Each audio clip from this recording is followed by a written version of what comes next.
गोर लगै छी अपने सबके मिथिला संस्कार पर स्वागत करै छी।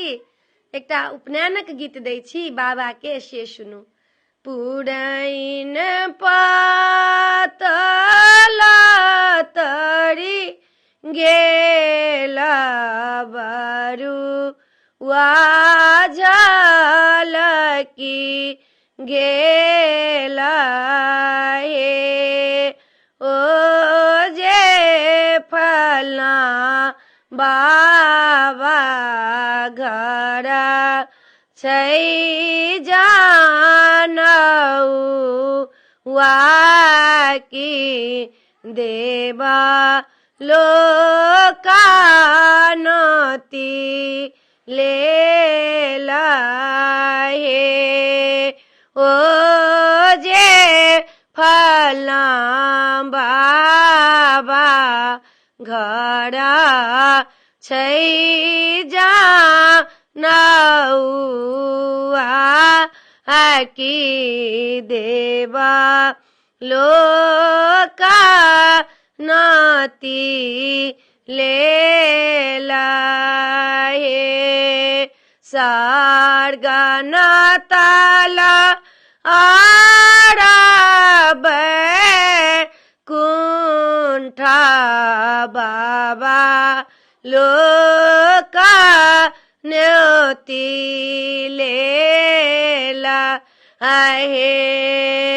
आहे फलना बाबा घर छै जानौआ की देवा लोका न्योती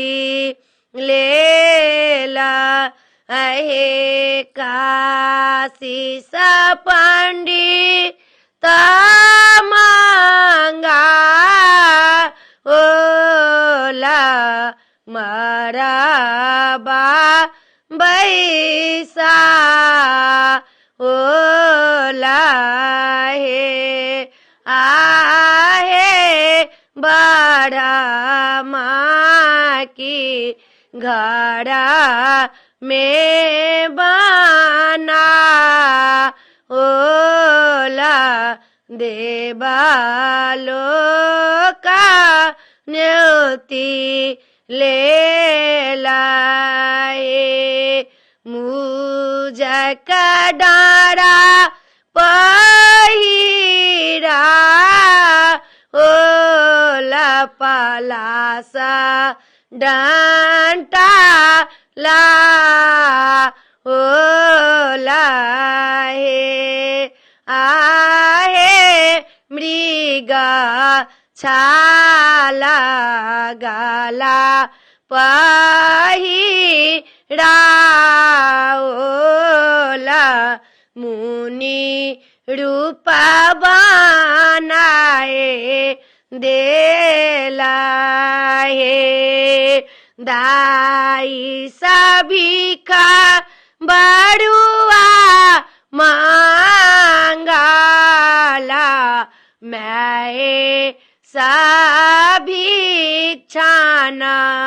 मांगल हे बाबा जानौआ गाला देलानी बरुआ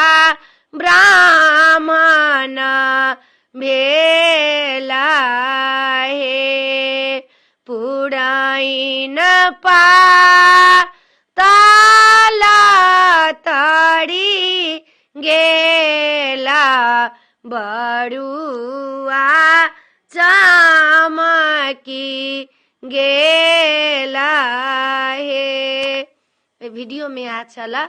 अपने सबके उपनयन गीत नीक लागत तो चैनल के सब्सक्राइब करो नहीं बिसरबै, जरूर सब्सक्राइब करबै, लाइक करबै, कहबै जरूर। जय मिथिला, जय माता जी।